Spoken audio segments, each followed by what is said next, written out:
scratching.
To order. Emily, can we do a roll call, please? Gary Koliopoulos. Here. Tom Caffrey. Here. Robert Ellis. Absent. Is it? Hello. I'm trying. Vernon Weatherholt. Helen Humphreys. Here. Amy Pyle. Here. William Petrov. Bitsworth here. Bitworth, thank you. Jeffrey Honeycutt. Oh. And Timothy Kostadakis. Here. We're going to follow the agenda. The next item on the agenda is Pledge of Allegiance. May we stand? Pledge allegiance to the flag of the United States of America and to the republic for which it stands, one nation, under God, indivisible, with liberty and justice for all.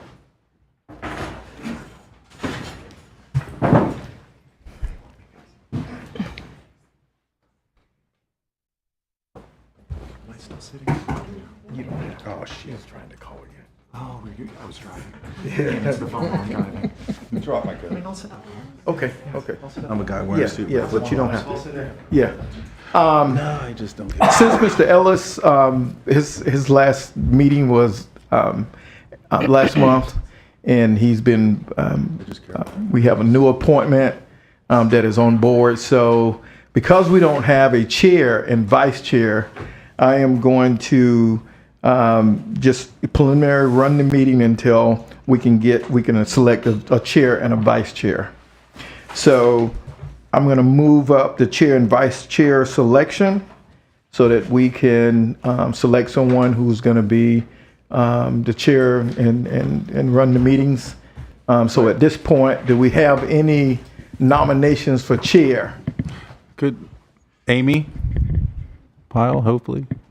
I second that if you require a second. I'll accept the And nomination. before we go into, we'd like to have a discussion, but any other nominations? I mean, I'd like to nominate Amy as well. Has your position been, has the new appointee been, for your position, been appointed? That's what we're doing right now, is it not? No. Your position on the board. I have no idea. I tried. Yes. Yes. We got two new. Was it his position that his appointment, what he has the appointed person, then he is no longer a member of the board. The newly appointed person is a member of the board. Right. Okay.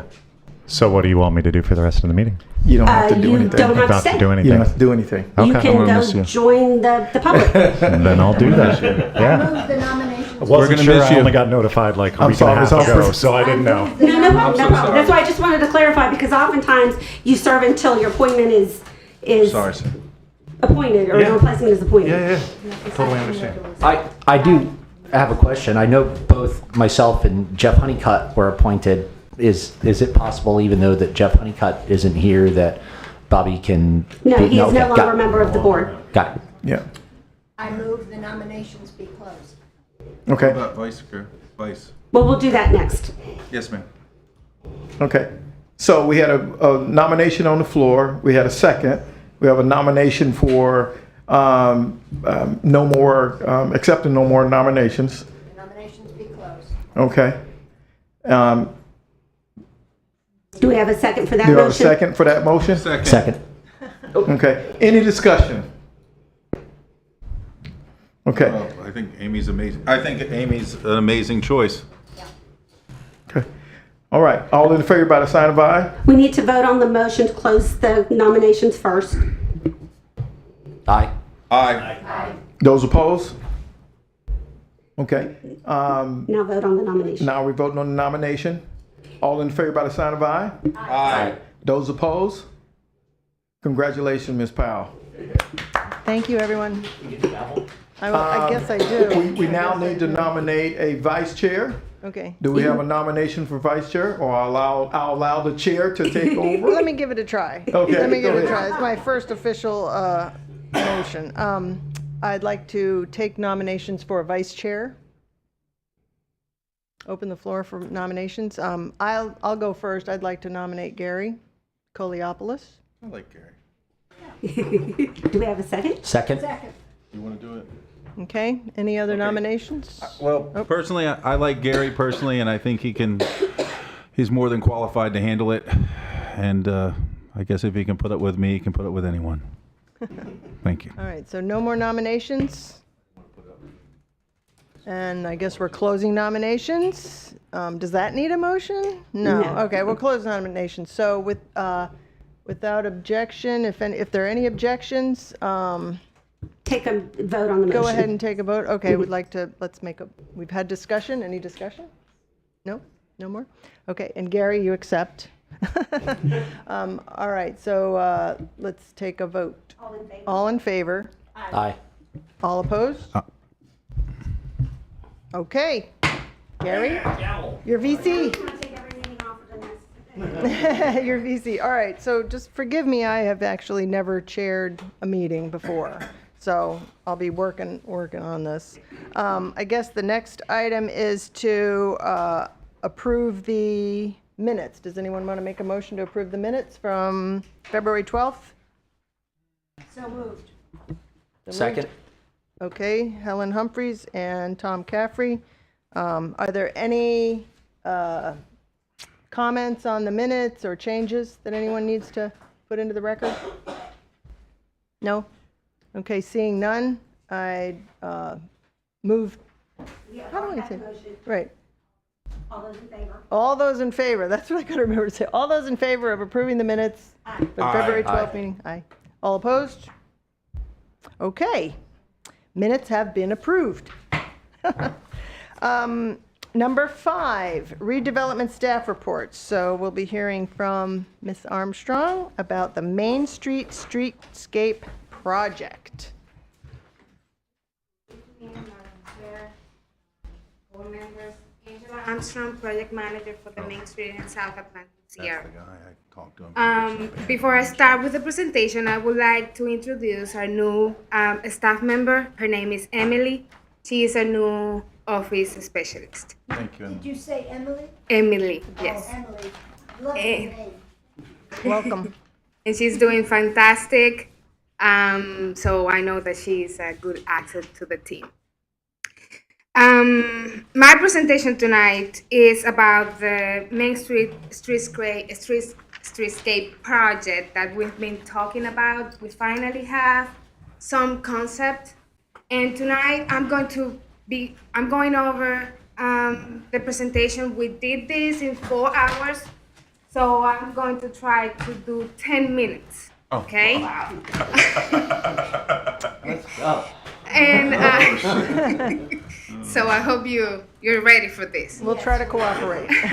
And tonight I only need for you to choose one option. This is a beginning stage, so we don't have allowed to just one option, and out of that option, if you will change something, so we can go back to the consultant and make those changes and go from there. So, what are our desire with this project? First, we heard that we need more lighting on Main Street. We need to create a visual activity, and hopefully this will draw more people to Main Street. Sure. It needs to be total friendly. It has to connect Ocean Center and Peabody to Main Street. This project, we need Main Street planters for benches. Main Street needs to be a destination for tourists, families, and residents. We would like to have outdoor dining, flexibility, Ocean Ave to be more pedestrian. So when we were having this discussion, we said, let's re-envision Main Street. We are going to look beyond what we look today. So we are going to consider how it will look 20 years from now.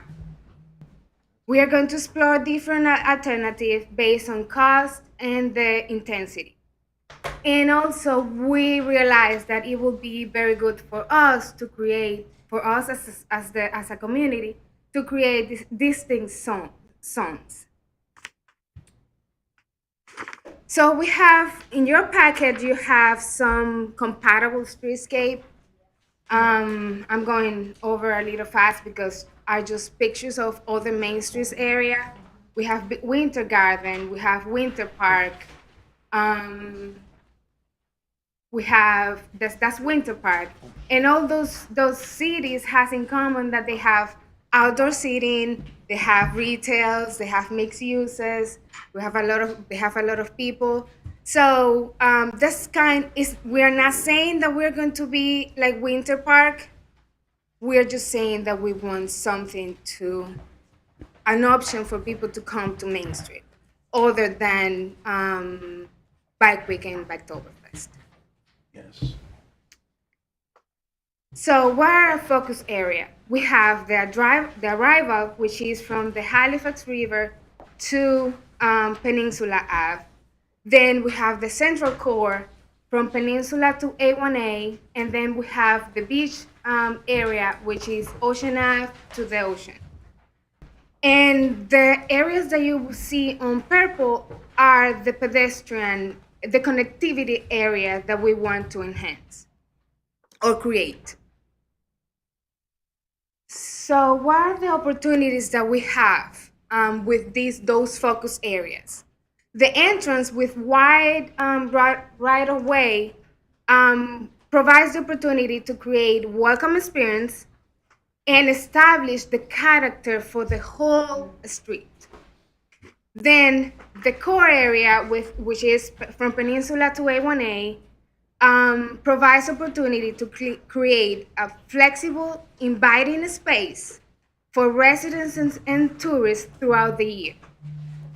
And then we have the pedestrian, the purple area that connects the Ocean Center and the Peabody with Main Street.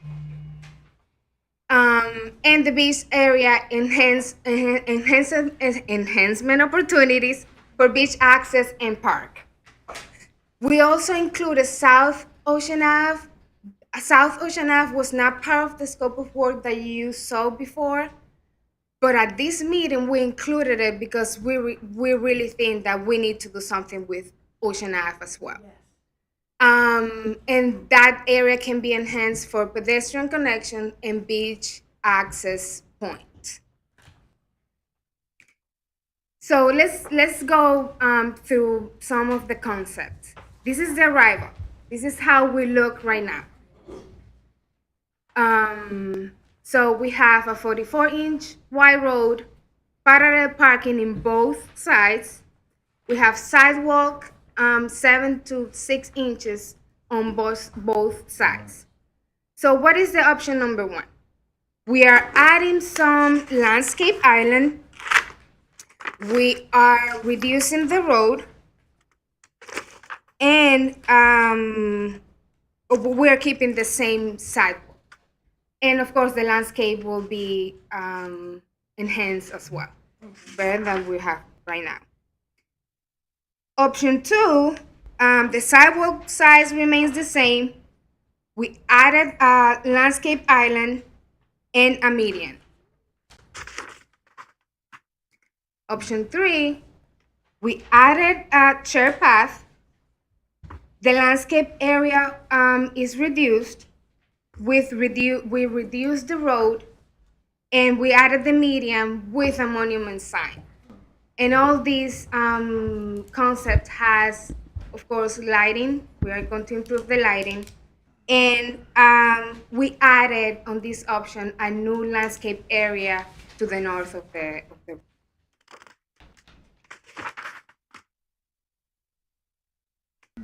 option 4, so going back here, we don't have no parking here. On option number 3, no parking. Option number 4 is parallel parking, increase the landscape area, and we created a shared path. What was that last part?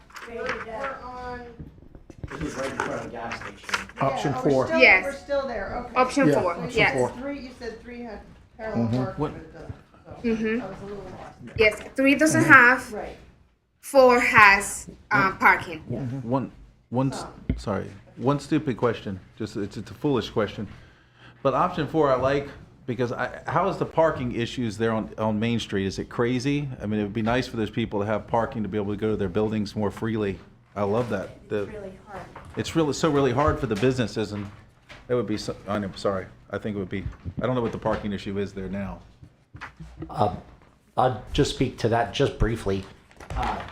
Right now, if it were to mirror what's there, that's the opposite side of the street that they're adding the parking on that side of the street. It looks to add 2 additional spaces across the street than what's currently available on the opposite side of the street.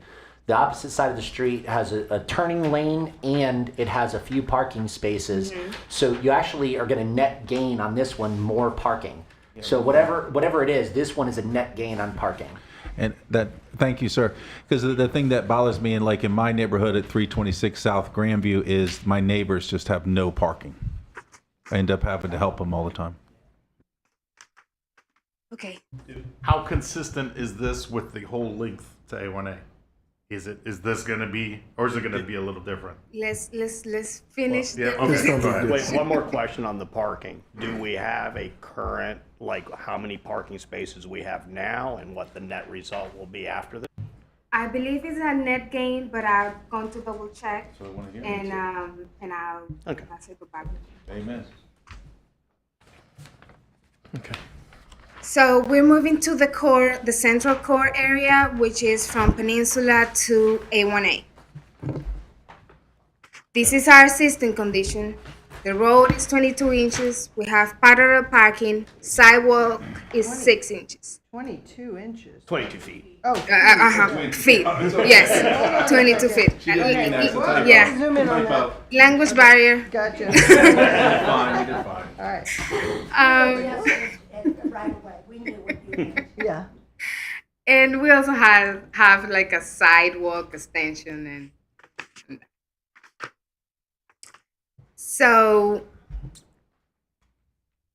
this is option number 2. So we added the string lights that we know that some businesses are requesting that. We have a bike lane. We increased the parallel parking. And the landscape is improved as well. And also they have landscape like seating. On this one, I had a question. Is that area where the cars are parked to the sidewalk, is that all same level? Yes. Or, okay, that's what I was hoping. Okay. And as I said before, when I started, we wanted to be flexible enough that we can have Bike Week and Biketoberfest and still look. Right. Right. So this is an option how it would look like when it's Bike Week or any other festival that we that we decide to have on Main Street. This is still option 2. Option 3 is we reduce the sidewalk. We have parallel parking and added outdoor seating. And this and is then those ballers can go up and down. We can. yes. So if you see those ballers on the left side of the picture there, option 3, Option 3. you have some ballers sticking up.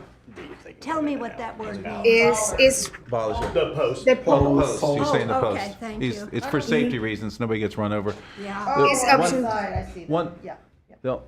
one thing I wanted to add, the only problem we might have, for years I used to work bike week events and things like that in Daytona, is because there's so many people walking up and down that street, going in and out of those shops, where those shops depend on that.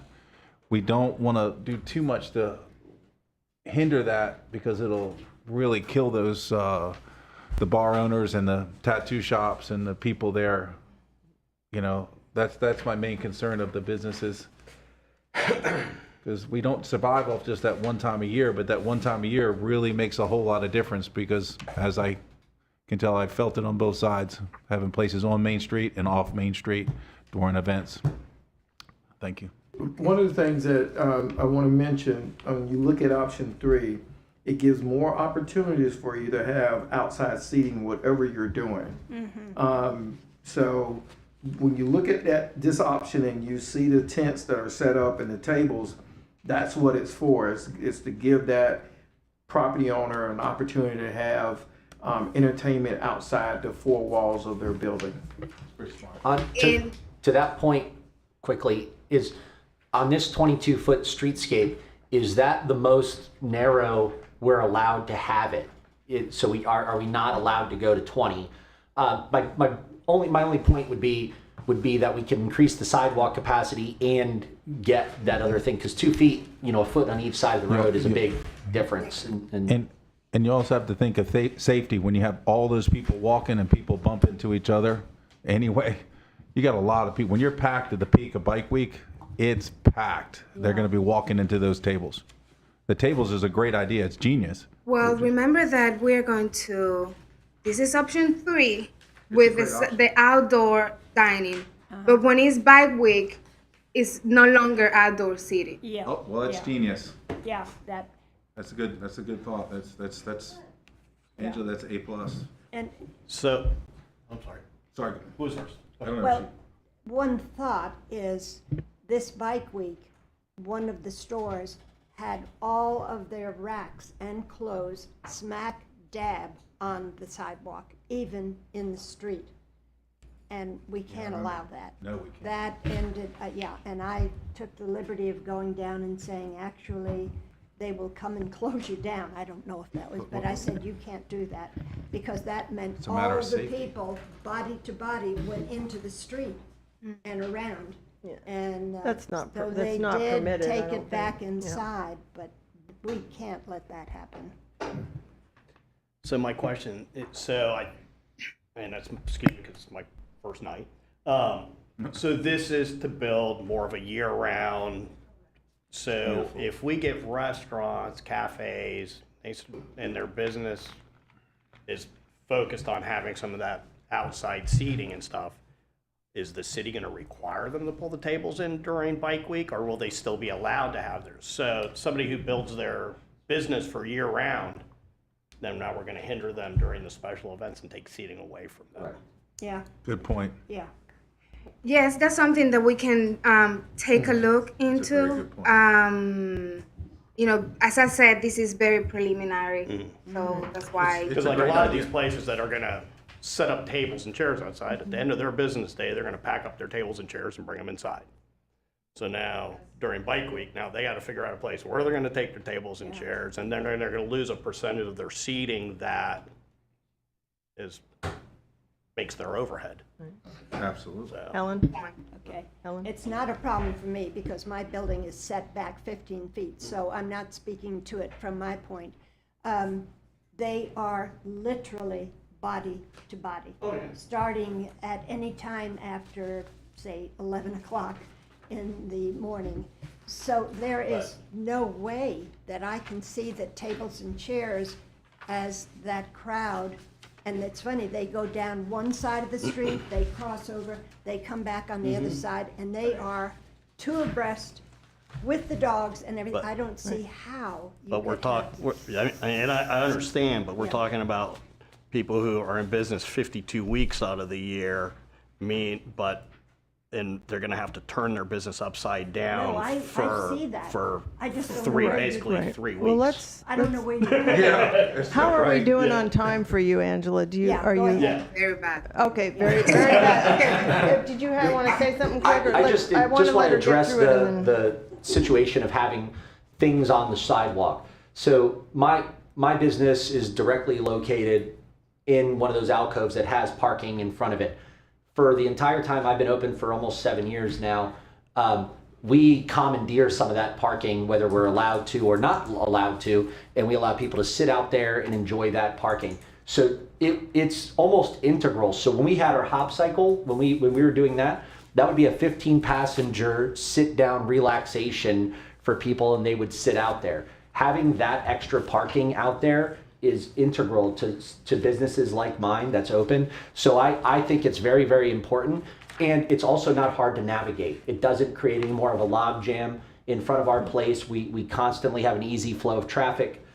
So I would love an extra 15 feet. That would be nice. But with that being said, I don't see it as an issue, as a hindrance for us. Okay. All right, I like hearing all let's let different- Angela yeah. get through her presentation. And if we have to create a program that the city will pick up the tables and chairs during back week, we will. All right. I'm just kidding. Yeah. And that's how it will look during a festival with the tent and. Uh-huh. So now we're moving to the beach area. This is what we have right now. This is how we look. We have parking on both sides. It's 18 wide road. We have parallel parking and 9 sidewalk. So the option 1 is just adding, very basic. It's just adding lights fixtures and some improvement to the landscape. Option 2, That's nice. we have landscape planters and decorative seating. We reduce the sidewalk. We increase the space for the parallel parking, and we increase the road to 22 and reduce the sidewalk on both sides of the road.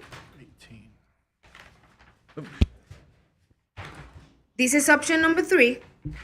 We have bike lane. We increase the parallel parking for, furniture zone.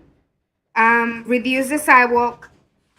The road stays the same wide. And we have decorative planters throughout and we have a space for outdoor seating as well. So in this case, you widened the road. Okay. Option number 4, no parking. Yeah.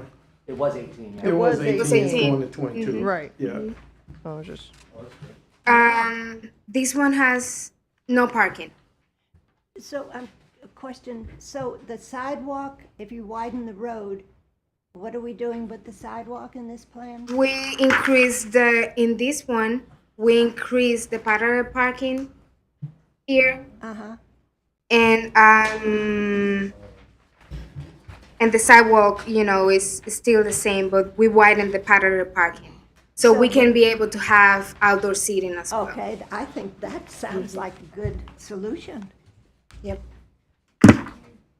But you reduced the pedestrian walkway. But does it make room for them to put tables or the restaurant to have a place for? Yes, yes. You can use that parking for tables, as you can see in the back And option side. 3. Oh, okay. Business. So that would be good for you, right? Yeah, well, it's on other sides, so currently there's no restaurants or places that require tables or seating over there. Uh-huh. So that's just t-shirt shops right now. Not that there's anything wrong with that, but currently there's no anything over there Oh, okay. that would require that, so it would only be part of a festival or event for Well, future use, 20 years in the future. Yeah. One thing I wanted to add is, learned a long time ago when I was really heavy into the bar business, the numbers mean so much, and that walking traffic from the events, after years of trying to be part of Bike Week on where I am, I can respect the fact of the damage that it's going to do to certain businesses. Like my friend there, that the people walk by, and the walk by traffic, if you narrow that walk by traffic, it's going to really cut numbers down and sales for the people there year round, in my opinion, in my professional opinion. All right. So option 4, no Madam parking. Chair, Yes. I also want to mention that in that area, it's hilly, so the topography is just not level. Right, it does go up. So the possibilities of having tables and drinks, and it may not even work. Good point. Yep. Good point. Yep. Okay. And option 4 is the same as option 3, but no parking. And option 5, we added landscape planters with seating, new landscape, and light fixtures.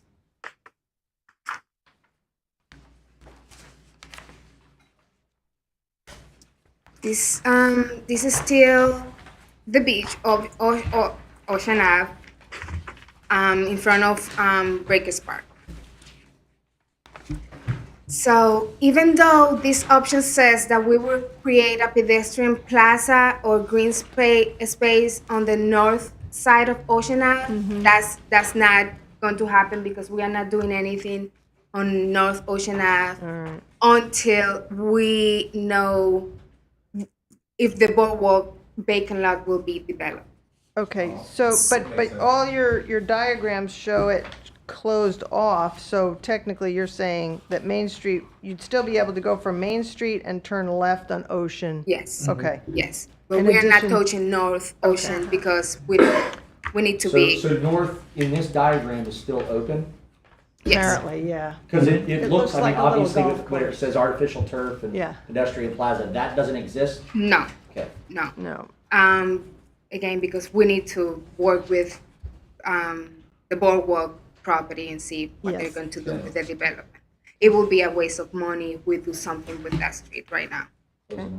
You're annexing another street, right? Like you'd be Yeah. closing another street. Then you're directional, yeah. So in this concept, yeah. If they develop it in the future, do they have the right to take Ocean Avenue to make it contiguous? They'd have to ask to vacate. It's potential. That'd be a tough one. That's I an mean, that option. You can It ask is. for It's an anything. option. Yeah. I mean, they Yeah. give it to them anyway. Yeah. I'm pretty That's sure. an option. Depend on their project. We don't know yet, Yeah, yeah. so that's why we It's don't want to potential. do. Yeah. Yes, so that's why we don't want to do anything Yeah. on that street. So in this concept, they has expanded boardwalk with access, with seating, curb at drop, and icon feature in the island, vehicular drop-off and turnaround, a specialty concrete seating, and new lights. And also a wall signage that can say, "Welcome to Daytona Beach," or Main Street, the world's most famous beach, and concrete pavers. And then will be pedestrian access as well. We will have pedestrian access. This is option number 2. Is it has a green space in the island. That's the difference between option number 1 and option number 3. Right. And 2. That the green space, and also they included like a large vehicle bypass lane, southbound only.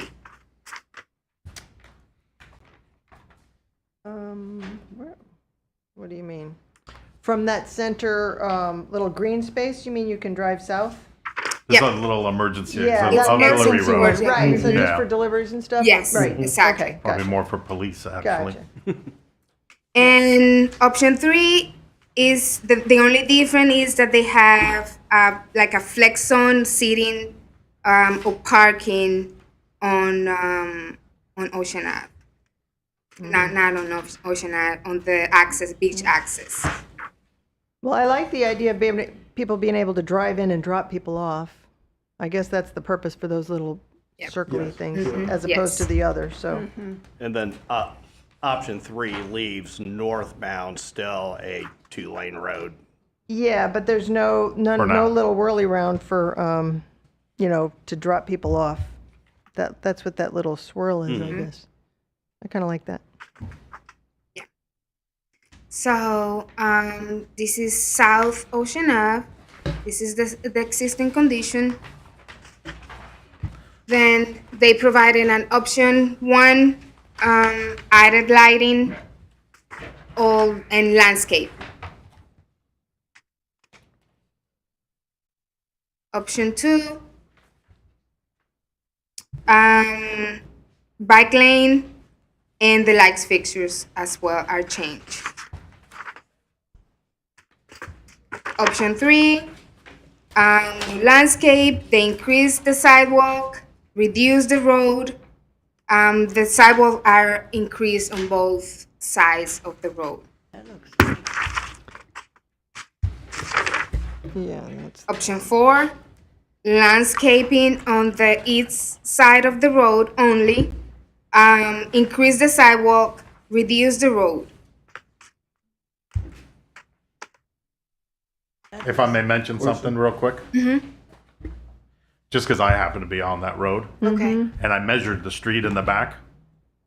And the existing amount of space you have is 35 feet from property to property.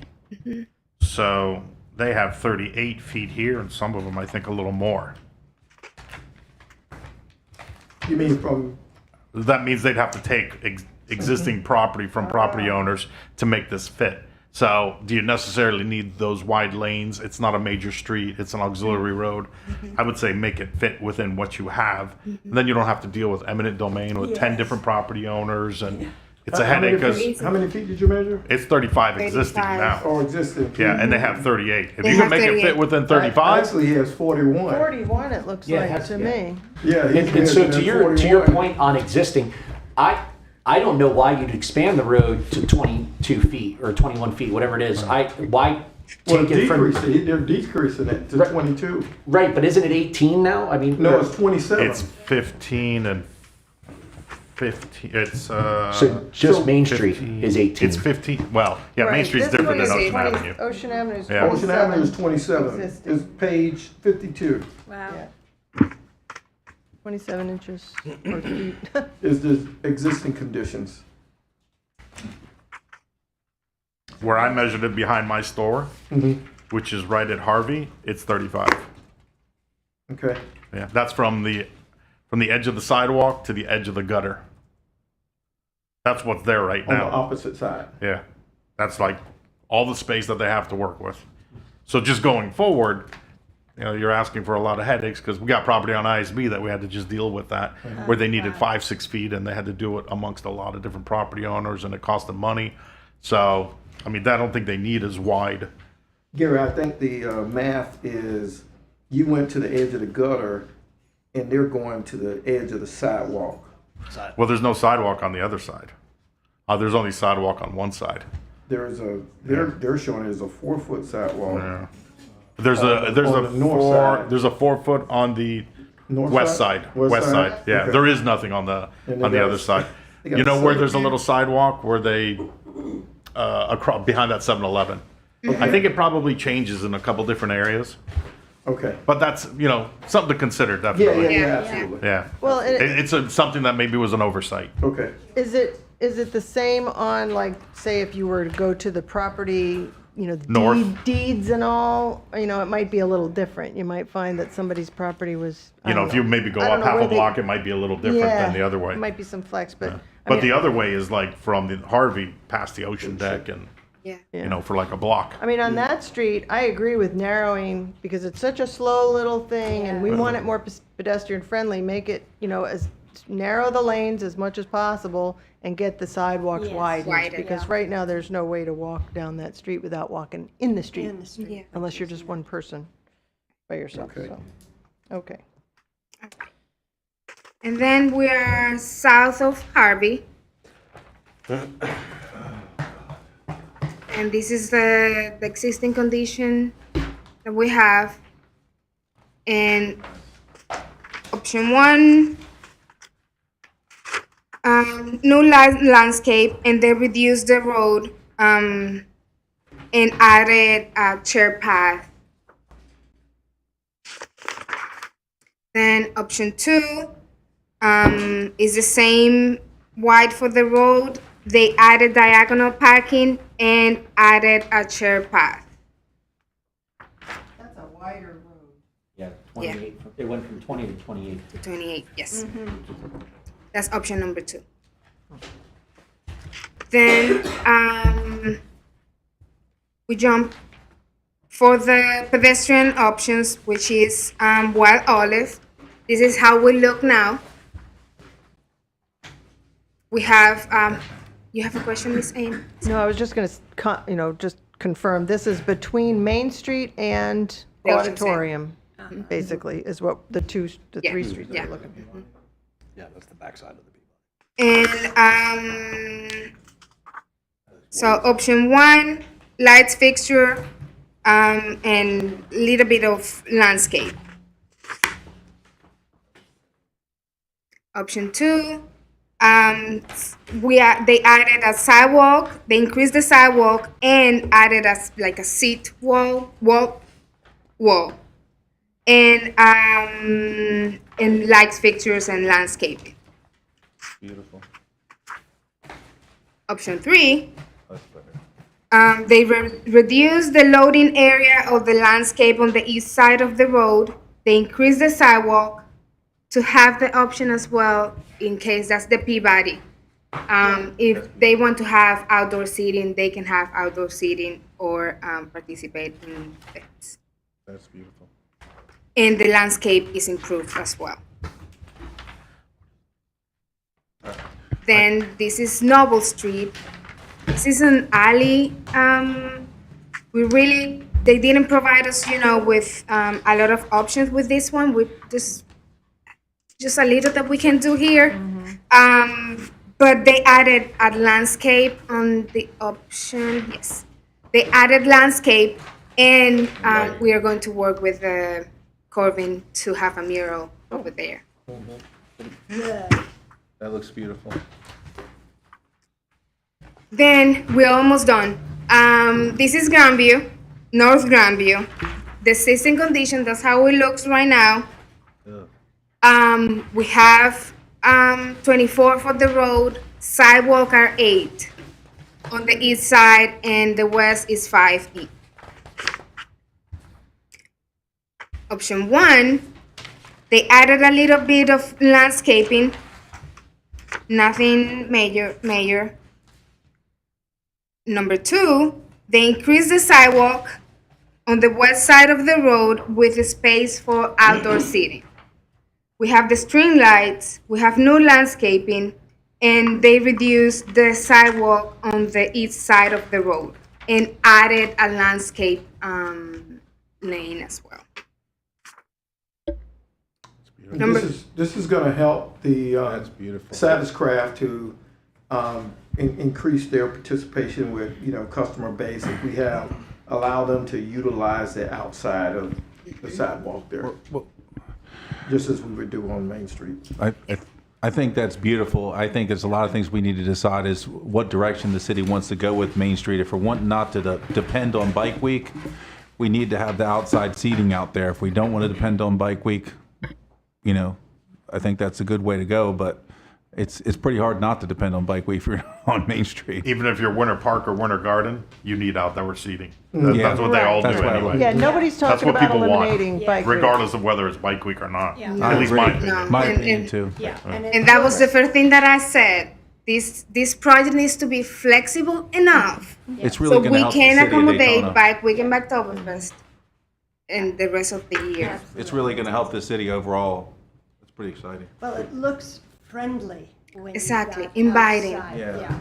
Yes. We can That's figure out nice. how to get it out there and not let people run their racks of leather out there. Absolutely. In the sense of place also, you know, we hope that when this project, if it's come to an end, more property owners, we will attract more businesses, but also current property owner will feel like they feel, you know, experience, and they will enhance their property as well. This is option number 3. It is one-way street going south. They reduced the sidewalk, had landscape, street lights, parallel parking on the west side, and sidewalk with 3 grate.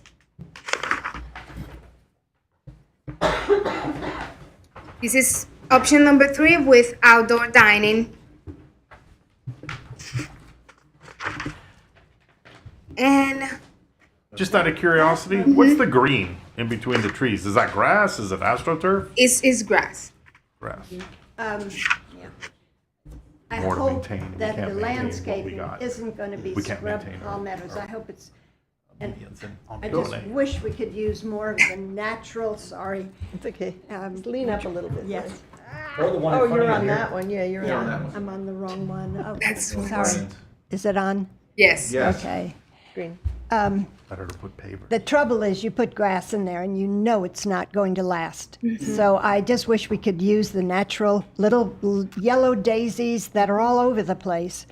Why we don't put those in and not the palmetto ones that just look like upside down brooms. You know, it just, that set looked really good, where they could have outdoor dining. I just went to the show. That was awesome. The crowds that were there, everybody was having a wonderful time. I thought that looked good. So what is our schedule and next step? So, and please forgive me about the time frame because we need to adjust that. We are going to refine our sections based on today's meeting.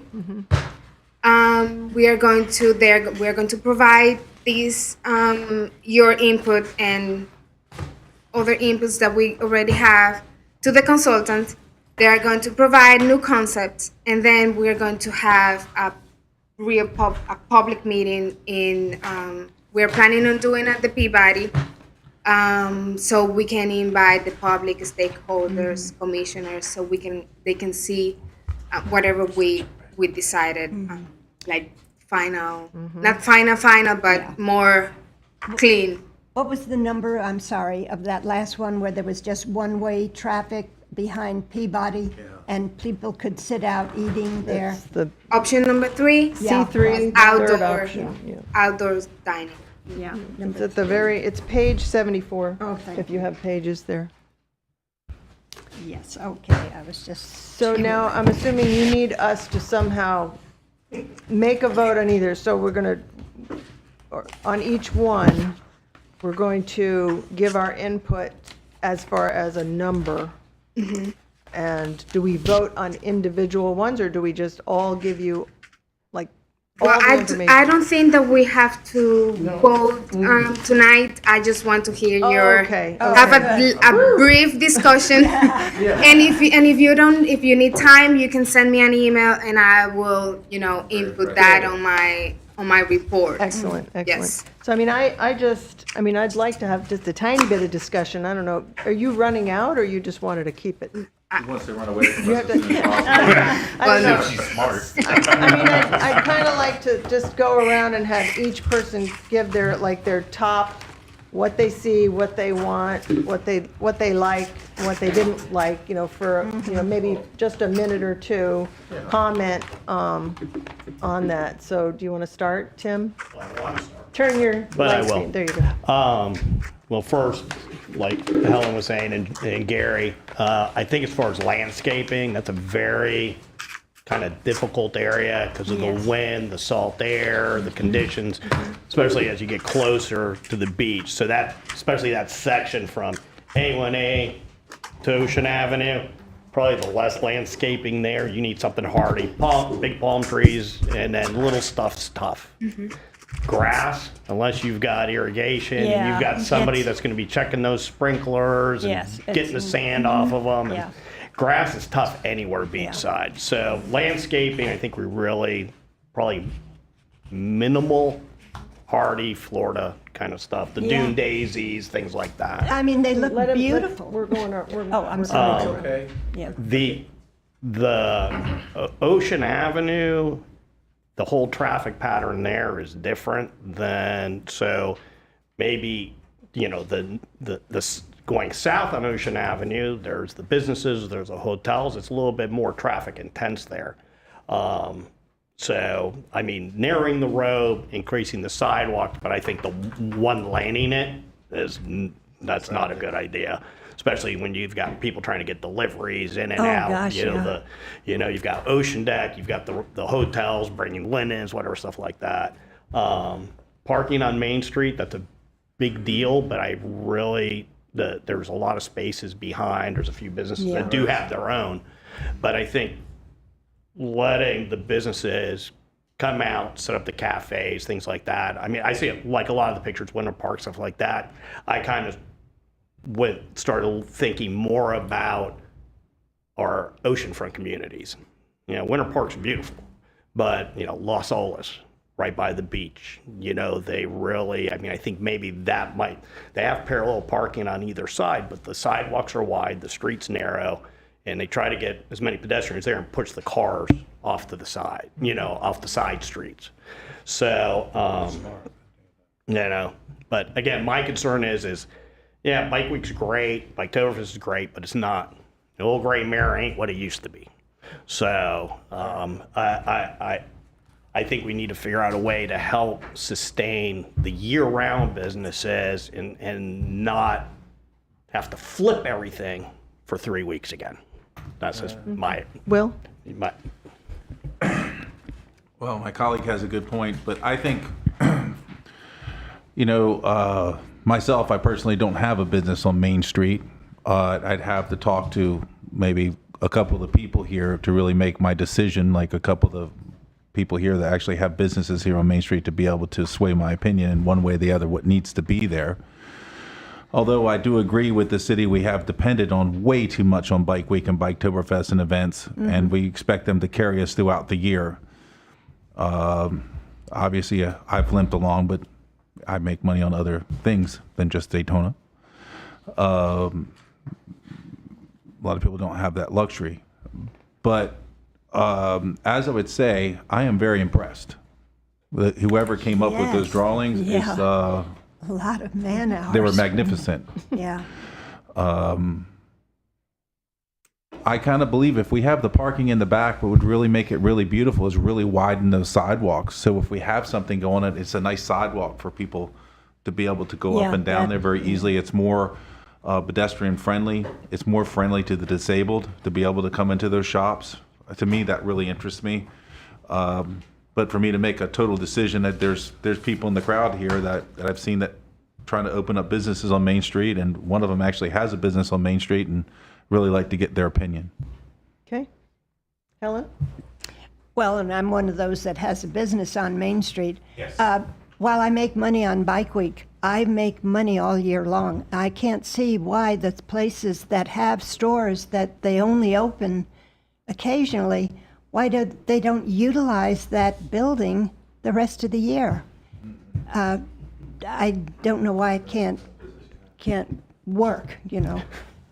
But I think widening the street and making it so that restaurants can have people sitting out, that makes it, I mean, you go to Italy, that's everywhere. I think that's a great idea. And, but I also know that a huge amount of money comes in from Bike Week, and also free gifts, because I got pounds of cheese and jelly from Scotland and Wales and everywhere else. And of course, they adore Daytona Beach, so I don't know why we can't incorporate both. You know? Okay.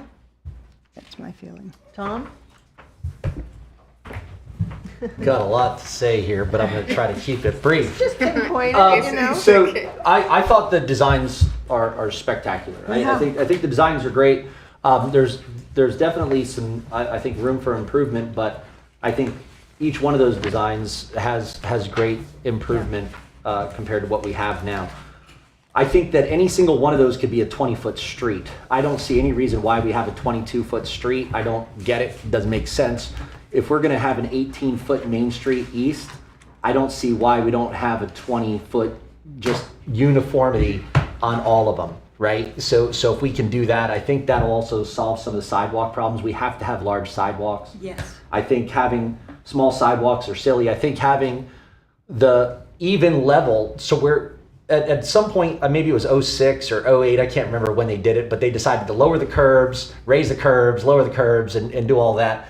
I think if we just had no curbs, I think that would be amazing across the street. I think that allowing the businesses to function as they need throughout the year, open and close and do what they want, to commandeer the parking or not commandeer the parking directly in front of them, I think that would be beneficial to each of us, whether it's a tattoo parlor, whether it's a retail outlet to put hanging racks out front.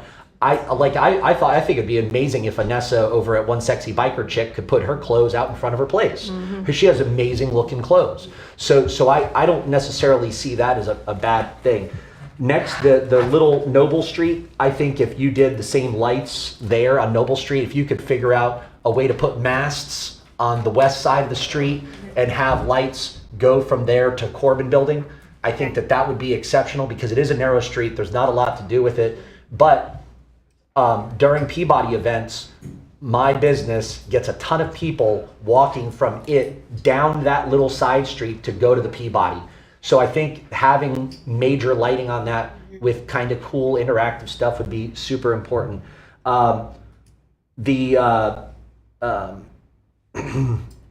Ocean Avenue, to me, is an integral part of this community.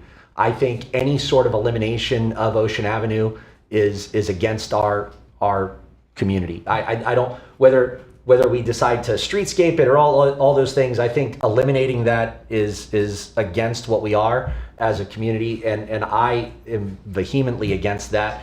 Right now, Tuesday, we're going in front of the county commission to try to get beach driving on that section again, and in those drawings, it shows that the beach is going to be a walking path down to that. So in the plans, in the 20-year plans, it's showing that that's kind of given up. So what I think is very, very important is that we think of beach driving as just temporarily gone. If we look at it from what we were before beach driving was eliminated, every community or every person in this area that's been here longer than 25 years knows that we were a better community then. We had more businesses on Beachside. We had more things going on Beachside. We had, everything was better, and I don't mean it. I don't think that what we're doing as a community is not good now, but we're doing what we can with what we have without beach driving. And so I think it would be an easy thing to just turn back on again. The city should kind of back it up like they asked it to go away. The previous city manager in '96 asked for it to go away back then. And if the new city manager would step up and maybe go that route, I think it would be beneficial to us. So that meeting's coming up this Tuesday. Then the other thing was Grandview. One way, I think, is a great idea. I think having a one way, I've been a proponent, whether it's good or bad or indifferent, I've been a proponent of making Main Street one way to the beach and Auditorium one way the other way. Whether that's good or bad, that's something I've always thought is something that should be done, and it would narrow the streets and make the streetscape better. It would increase walkability. Again, it's going to be controversial, but I'm the way that I am in my head, and that's it. But those are my opinions, and I think that Ocean Avenue is a non-starter. I don't think we change that at all. I think honestly we should make it one way down that little access place next to the bathrooms, so that that is a log jam.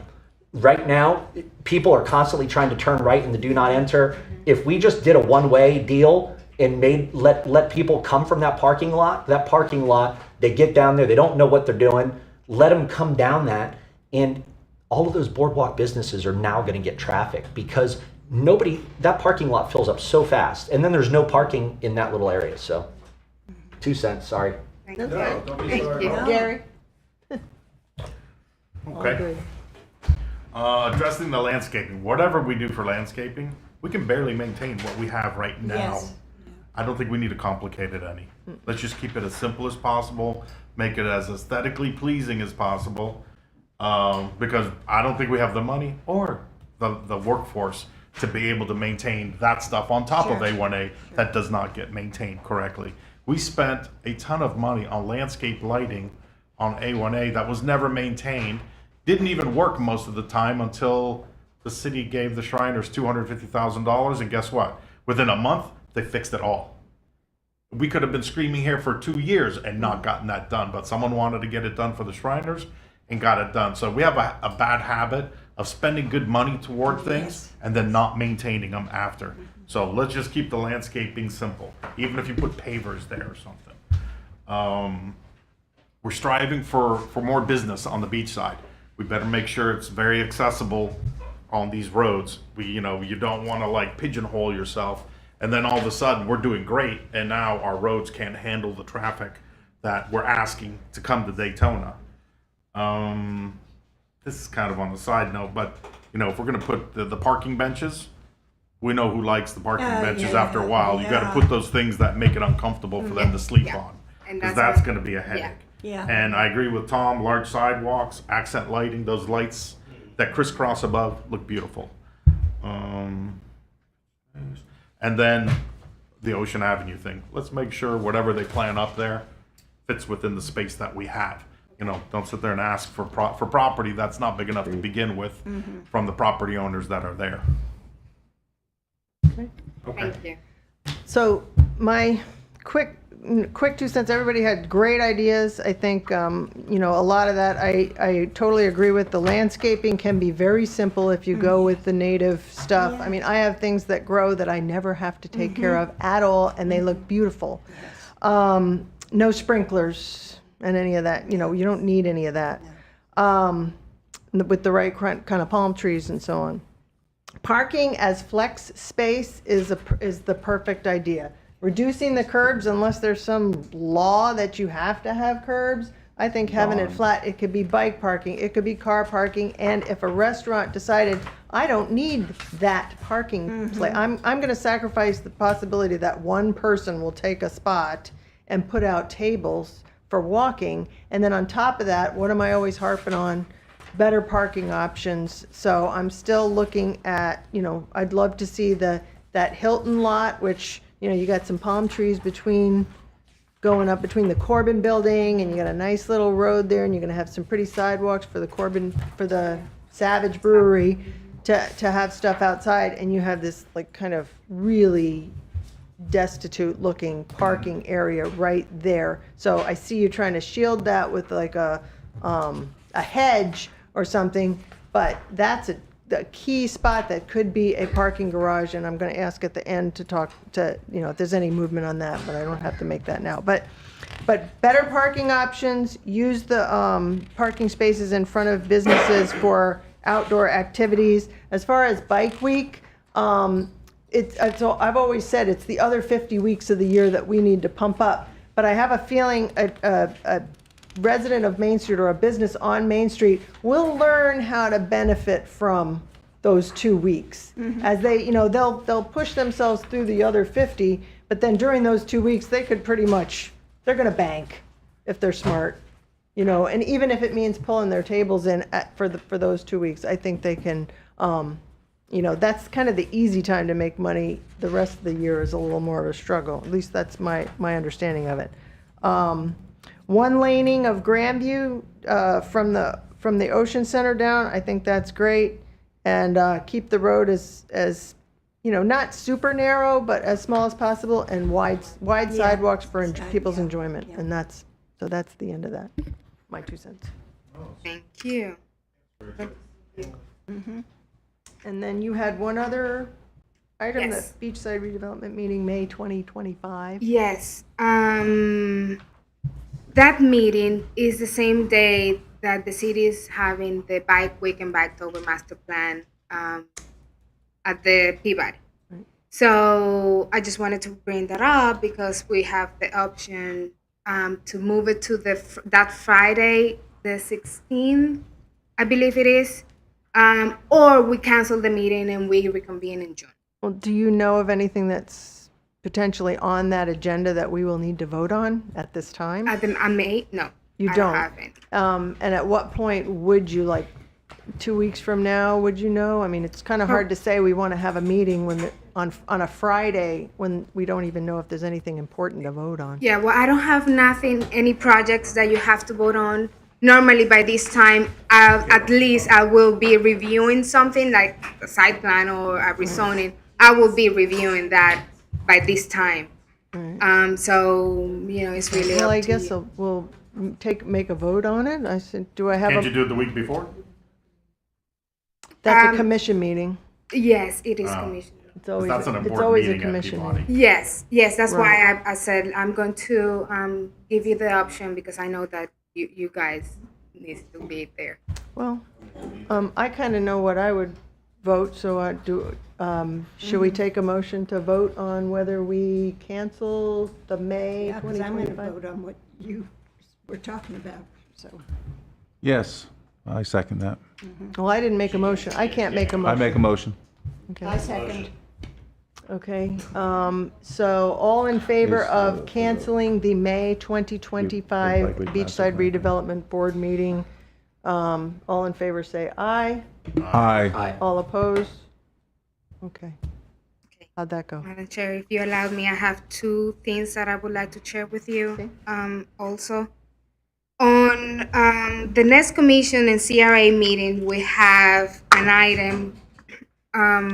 We have the boardwalk extension on the agenda that this is for the design, permitting, and construction administration fee to extend the boardwalk from Breakers Park to Harvey. I just wanted to let you know that that's one of our priorities, so we are moving forward with that. If commission approve, then we will be on the design phase and we will have more updates on that project very soon. On that project, would you want some sort of recommendation or non-recommendation from this committee? You can recommend it, Um, but it's just the design, so I don't know if Yeah, you. we'll bring the design, once they come up with some designs, we'll bring it here before this board. Okay. Are we talking about a walking space toward The the boardwalk. beach? No. It's to the extending the south, boardwalk. going north and south, one south. Yeah, but there's a bar that's going on the corner of, Gonna go to the theoretically. It's gonna go to the bar. That will be senior frogs. Yeah. Yeah. So So it'll we go would. leading up to that. Yes, correct. I have wonderful news, and I'm going to ask everyone here, please drive by my store. It is beautiful. The wall is finished, and it is absolutely beautiful. And people up and down the street have come in to say how wonderful it looks, and we also paved the part, had that all redone.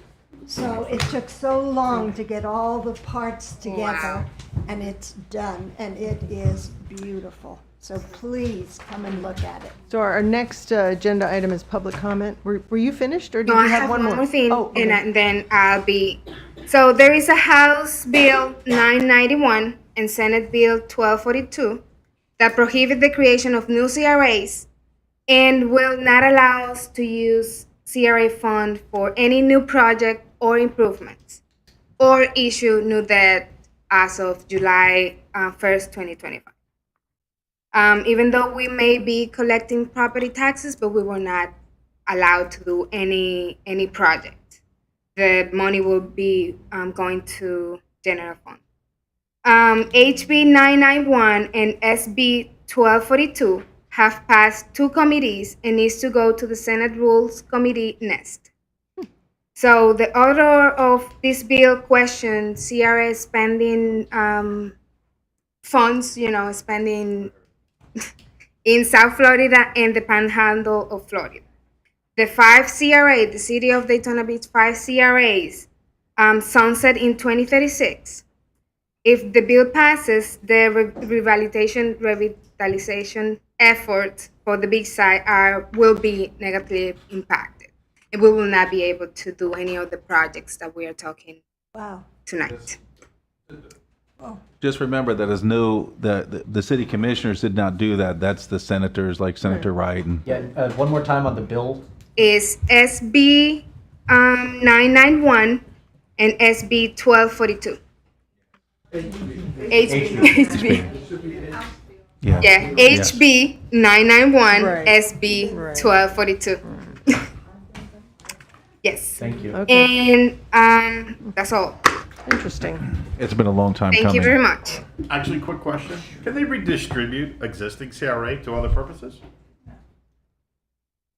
No. You know, like say if we wanted to do the pier. Can they take some of the existing from other areas and move it to the pier? No. Push the agenda. No, it's one and done. It's another thing. You really can't blame the city government for that. I did a lot of research into it actually. I called Mr. Wright about it. So we are encouraging everybody, if you can send an email, Okay. letting them know. Look that- it up, people, and, yep. Okay. Thank you. Thank you for letting us know that. All right, public comments. We have a couple of people that would like to come up and speak. First is Ken Botts, and then Sandy Mertens. Ken?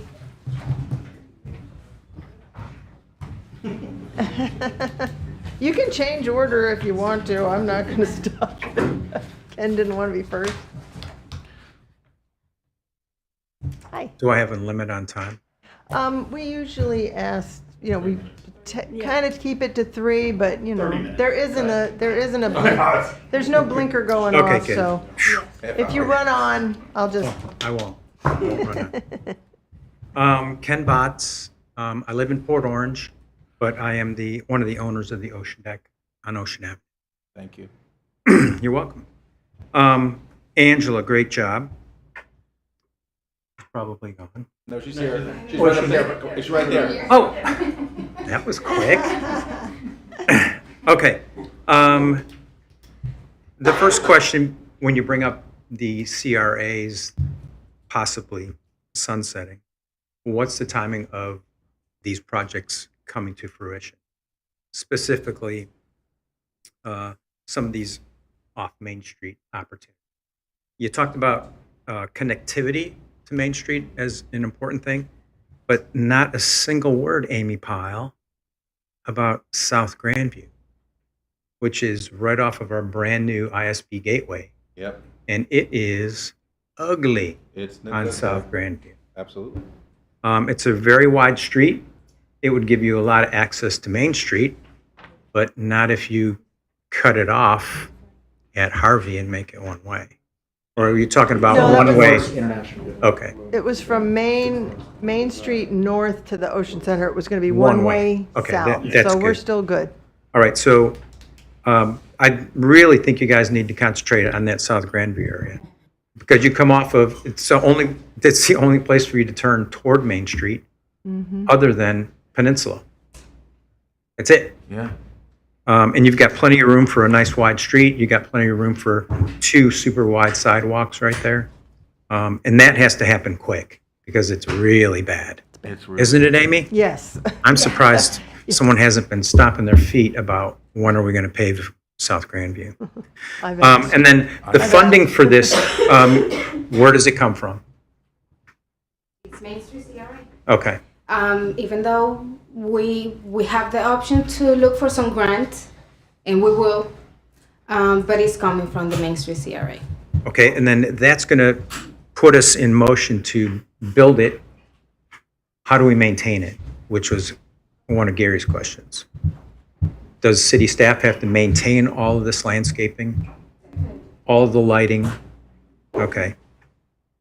Is that in the budget? Good question.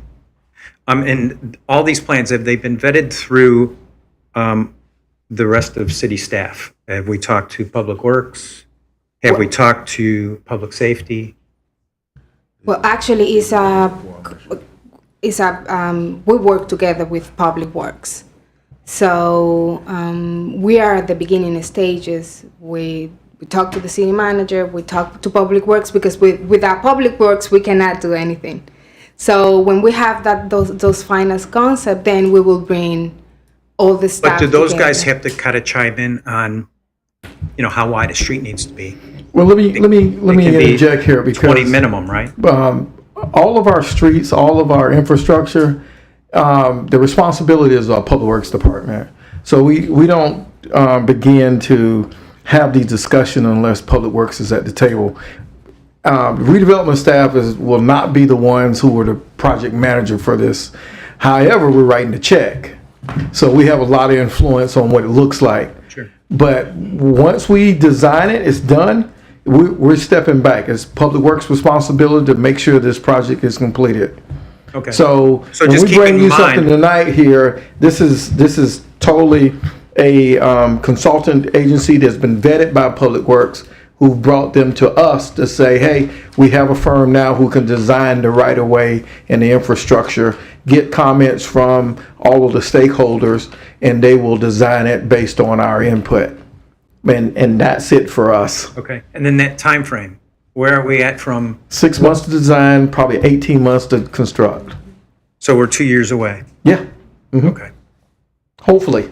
Now, is any of the stuff that we're talking about on Ocean Avenue, is it contingent on Senor Frogs coming in? Is this something that they want to see, or is this? No. Okay. Senior Falls is a separate project that they're doing. They're building on land that we own. But the boardwalk we're moving forward. Okay. And new pier? Pier is a $20 million project. We don't have the money for the pier at the moment. However, this is why we are encouraging people to call our state legislators. In addition to, we're looking to talk with the county to also participate with us in this pier, because it's a healthy amount to pay.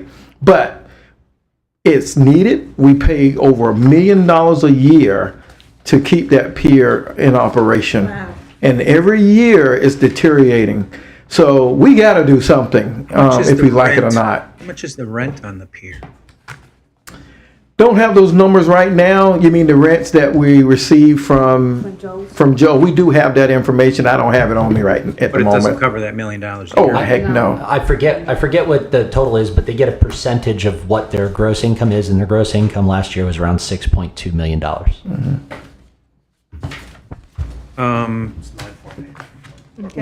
We've met, and by we I mean some of the beachside merchants over there who have met with you guys about that new pier.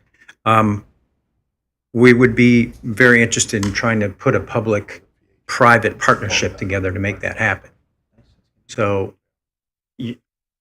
just like things happen on the west side of town with those NASCAR guys, and they make things happen.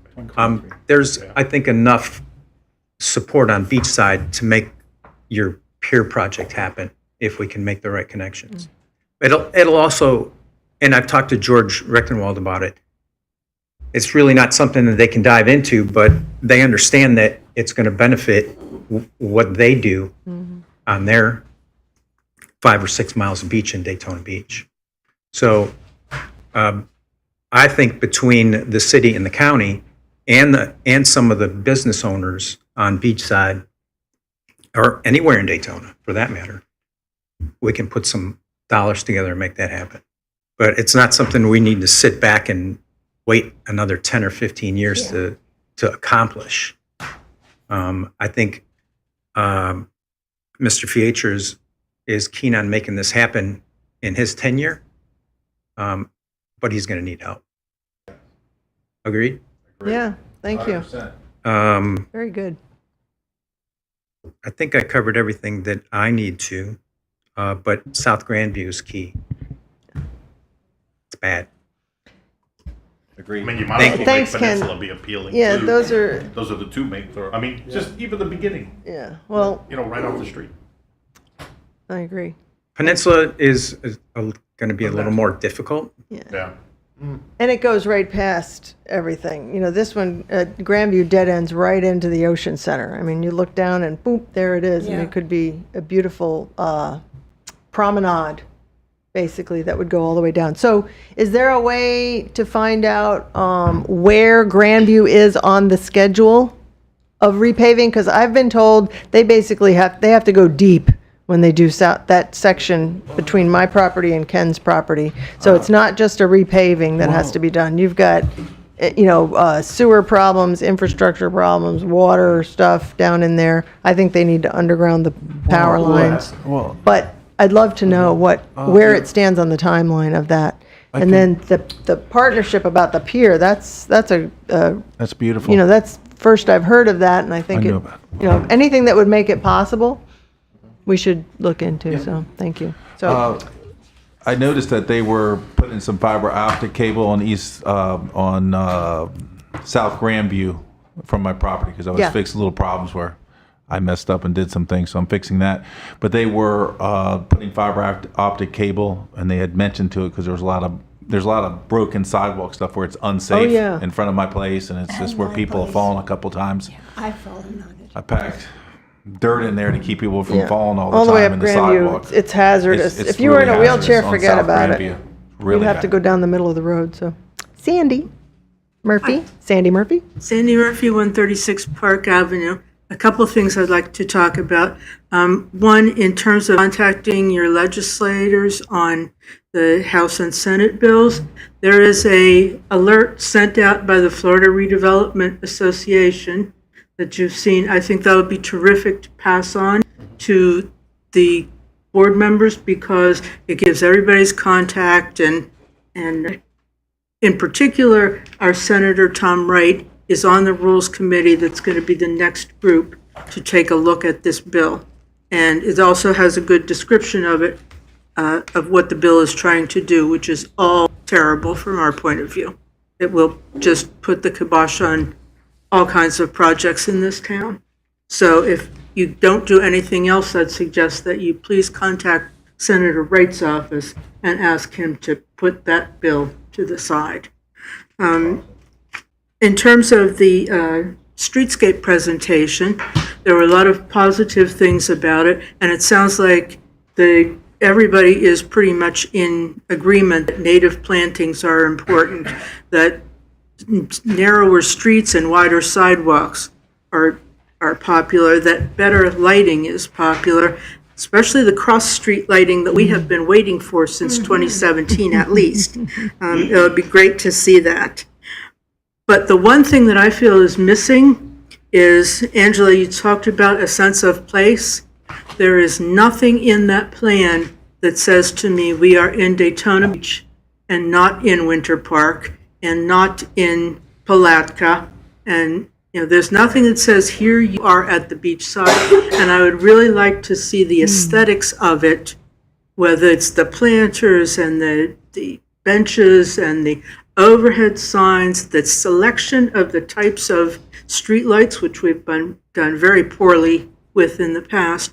All those things should be expressing that here we are sitting at the beachside, and you know it because you can see it all around you.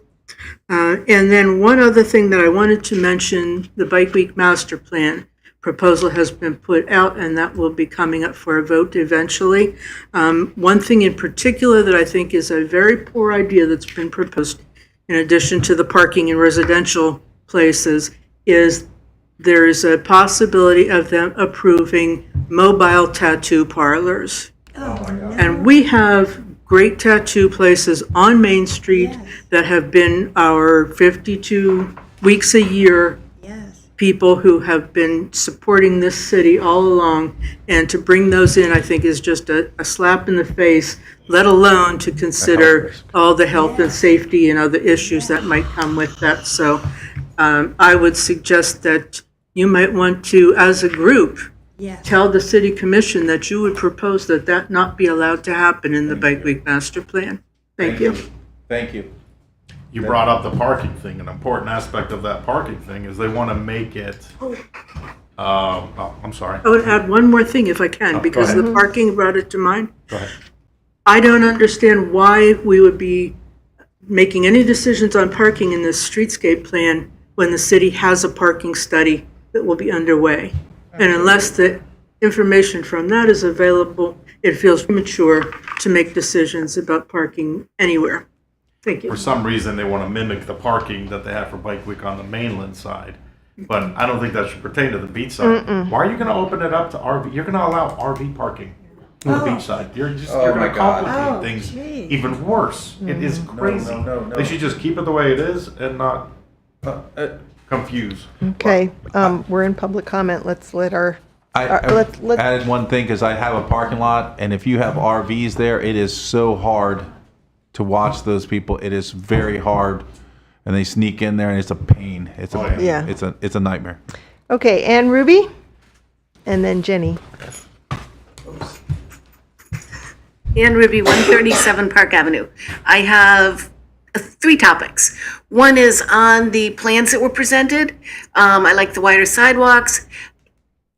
I think when they bring these plans back, instead of just showing swaths of green grass, they should be showing native plants. They need to step up their game on that. They can't just show a strip of green and say, oh, well, we'll make it native plants. Please ask them to actually put native plants in there. What was disturbing to me in some of those things, no cohesion in terms of the light fixtures. It was, sometimes it was a big ugly utility pole, sometimes there were quaint little lights, sometimes it was across the street. Ask them to please bring a cohesive sense to what they're doing for lighting. I love the cross the street lights, they're great, but there should also be a sense of, like Sandy was saying, a sense of place, a cohesive vision for how the light poles are, what they look like. And the same thing with the planter. I like the idea of the planter benches. Same thing with the benches. We do need places to sit. I understand we don't want homeless people laying all over them all day, but people do, when you're walking, you do need a place to sit. So I would like to see that also be cohesive. And when they bring it back, you guys have a great plan in place to do the arch over the street and the kiosks. Those, I think, should also be included in their designs. So that you're not just looking, these drawings were very generic. They could have been anywhere USA, and I think they need to customize them a little more for what we want for us. So if you can ask them to do that, that would be awesome. Yeah. Thank you. Second thing is South Grandview. That is a great promenade street. And I understand it needs repaving, but it could also use turning those huge vacant lots into mixed use, commercial residential. It's not enough to just repave it and turn those lots into just flat surface parking. So if we're really interested in developing South Grandview, we need to develop beyond parking lots. And then the final thing is the parking study. I don't think we should undertake any parking study until we've got a city-county parking authority, because the land is so mixed in ownership there in terms of who's parking what and where. And that was one of the big recommendations that came out of the 2018 study that the Beachside Committee did for the county, is that they develop a city-county parking authority. So until that's done, and we know there's cooperation, the city shouldn't be undertaking a separate parking study. The other thing I think on the parking study is that we need to, as we look at these things, I'm in love with this place, you're gonna hear it again, place economics. It shows you how to take a historic neighborhood, which we have, and make it economically feasible and viable and vibrant. And we need to do that as we consider adding parking garages. All of that needs to be considered. And the other thing that has to go in there is a trolley. If we don't put mass transit into a parking study, we are being so short-sighted. In 2008, I'm almost done, in 2008, when they did the parking study, they found that there was a surplus of 2,300 parking spaces already in existence in the Main Street area. The parking study in 2008 recommended building 1,400 new parking spaces. And if you did that at a $15,000 a space to make a garage, you would be looking at $21 million. $21 million to put parking. And every parking space that you build, you take away square footage from a storefront or a business that you can have. So for $21 million, you could have run a trolley system for free for all those years from 2008 to now. So we have got to get off this notion that we're just going to solve everything by building parking. Because like I said, every parking space you build, you take away from a business you could have. So I'm done ranting and raving. Have a good night. Thank you. Thank you, Ann. Okay, Jenny Nazak. Oh, Bobby Rowe. Good evening, everybody. Jenny Nazak, 501 Harvey, proud and happy resident and business owner in the Main Street hub. Thank you all for this work, Ms. Angela and everybody. I'm really happy to know all these citizens who are and leaders who are kind of getting on the same page about certain stuff. The beautiful places that we go do tend to have narrow streets with lots of shade.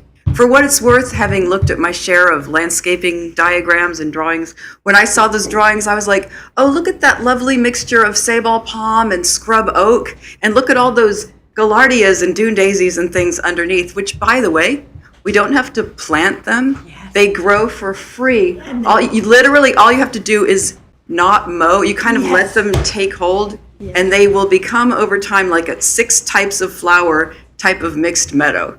So sometimes one of the hardest thing to do is for humans to just wait. Let nature do the heavy lifting. But Amy and I do have some pretty heavy gaillardia transplanting expertise. Let's see, what else was I going to talk about? Bike Week. I adore Bike Week. I think it's a blast. The bikes are noisy until like 2 a.m. It's fine. Everybody who moves here knows this.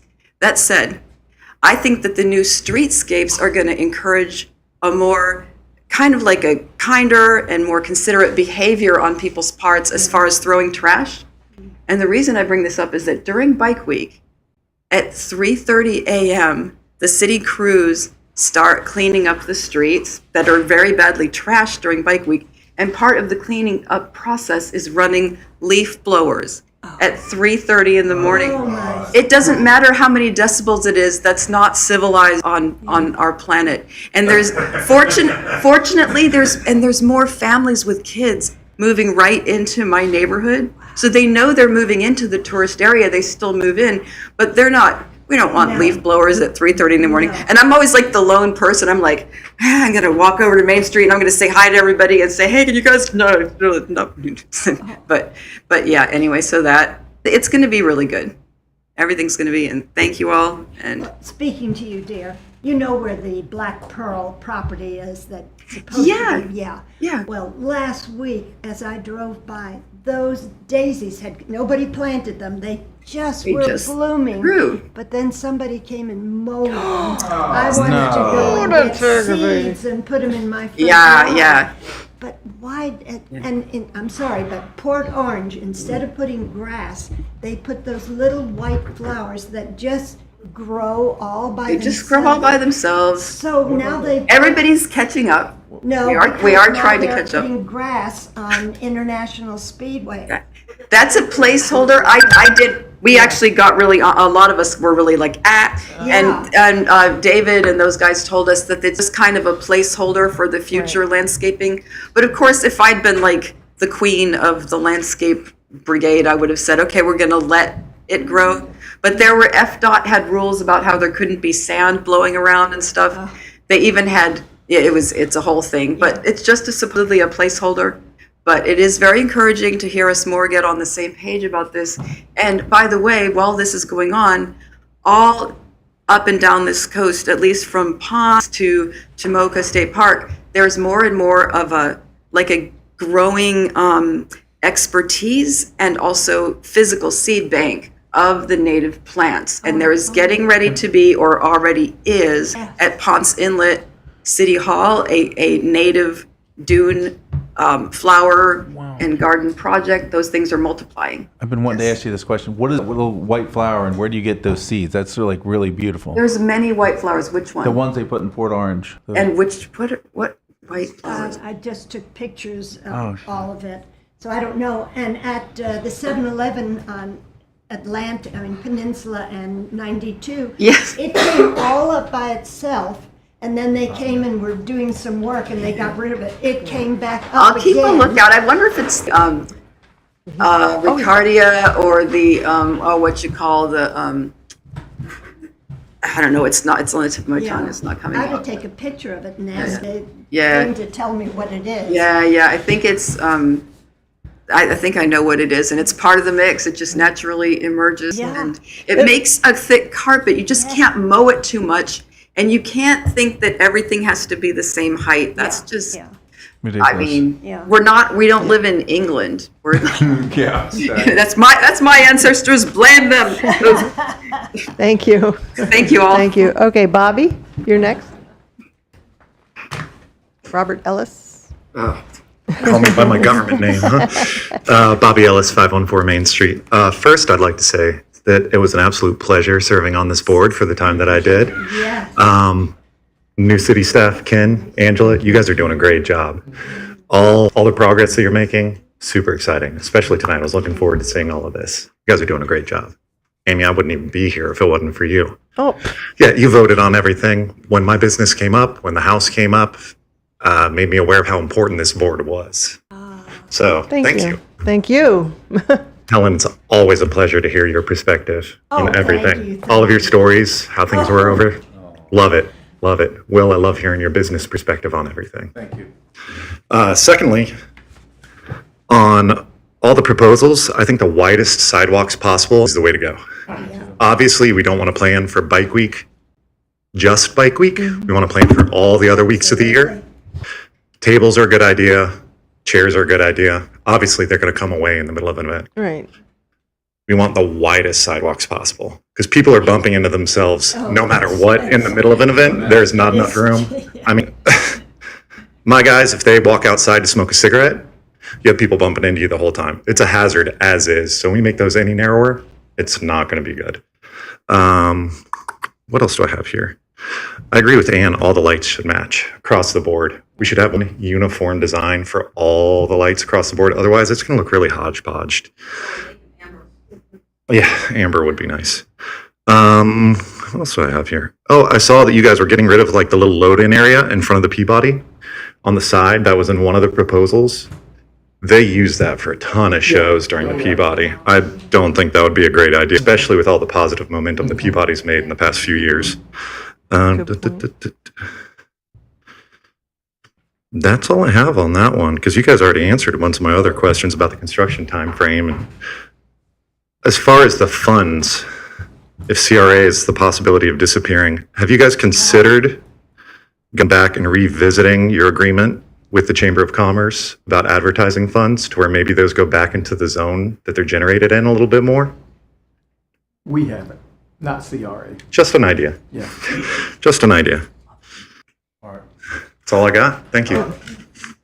About the tattoo shops being mobile, that's not something I'm for either. I don't know if you wanted to mention that before you left. Well, I mentioned it the last meeting, but I'll mention it again. Having mobile tattoo shops it's a public health concern. And not only is it a public health concern, it's also an imaging concern. Yes. Also, I mean, we're trying to project the best image we have for our community. We already have plenty of professional tattoo shops that do a great job. Yes. And bringing in people that come in, I mean, the best case scenario we have is someone coming in an air-conditioned semi-truck. That's best case. And those are really expensive, and I don't see that happening in Main Street. No. Main Street, I think the cleanest you're going to get is someone in a Shasta trailer or something. But, I mean, we're talking tents, little trailers. It's not ideal. No.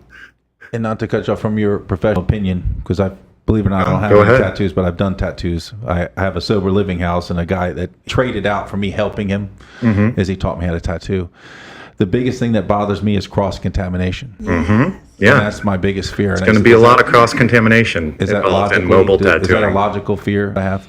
Yeah, completely logical. Because to set up, I mean, you can set up a trailer to not cross-contaminate and to be sterile, but that's not what's going to be happening in the middle of this. I mean, to do that, you have, for example, I have a trailer in my backyard. I thought about doing it with at some point to go to concerts or something. It's a 20-foot streamline. It's already stainless steel. You can put stainless steel countertops in that. You can make it air conditioned. You can make things really nice. We're not going to have that on Main Street. First off, there's no room for anything like that on Main Street. I mean, we're going to have guys in little pop-up areas. And one of our health codes in Florida is for rodents and insects not to be able to enter. I don't know if any of you guys have ever lived in a trailer. That's not a possibility in Florida. You know, if you're in a trailer for a couple weeks in Florida, you've got everything inside that trailer. So it's not a good idea. It's not going to be sterile. Yeah, thank you. Okay, thank you. Well, that's the end of public comment, so I guess now we're on board comments. So, why don't we, I like to go clockwise, so let's start with Helen tonight, and we'll that way. I think Helen has pretty well spoken all she had to speak. There is a huge picture photograph in my store. It is from the 40s. There's at least 4 lanes of cars parked. The reason I know it's the 40s is because all of the cars in it are from the 40s. And it is just crowded with cars, and there were businesses everywhere. So I think revisiting cars parking in that Main Street area is something to look at again. Okay. Will? I just want to pass this here. Turn your mic on there. Oh, geez. Buddy. I just wanted to pass some pictures. It's Can he do that? I see this, I care about my neighbors, and I think that we should be for our neighbors. I think that, you know, part of being on this board is to be dedicated to the community. If you run for office or city commissioner, you should care about your zone. As myself, as being, I think I'm in zone 3, I think. Am I in zone 3? Yeah. Yes. Yeah. I've noticed that sometimes commissioners come in and I kind of realize the system after I've talked to some friends of mine that are in politics and different things. They told me how things work. And I realize that when I drive through town, I've tried to bring multiple national chains because I've been inspired by Mr. Fiatra to do these things because I believe in the city and the staff. And I truly do. And what I've realized as I bring them, I just kind of want to show you kind of, and I'm not, as I said, I'll help all my neighbors clean things up myself if I have to do it myself. Here, thank you. The one thing at first. Can he pass things? Yeah, to because us? it's going to be a part of public. You'll have it. It's going to be your copy at the end. And what it is that trash there, it sat there for about 2 years. Now, I went once in front of the city commission. Now, I didn't realize at first, I thought it was a thing with the staff. Now, it's usually something that my zone commissioner would come up to.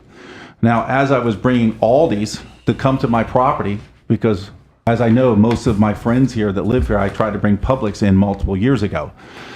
Aldi's was really turned off when rats were running out of that pile, which kind of. I saw that at one place. Yes, Yeah. yes. And I even brought this up is city property? That's city property. But they corrected the problem. But Jim Morris told me today how they cleaned it. Now you look at the second picture, how they cleaned it. There's still nails out there and such. But Jim Morris told me that they cleaned it. He saw it himself this morning.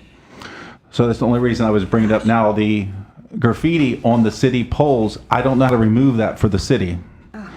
And I don't know how to because they're metal. Subway.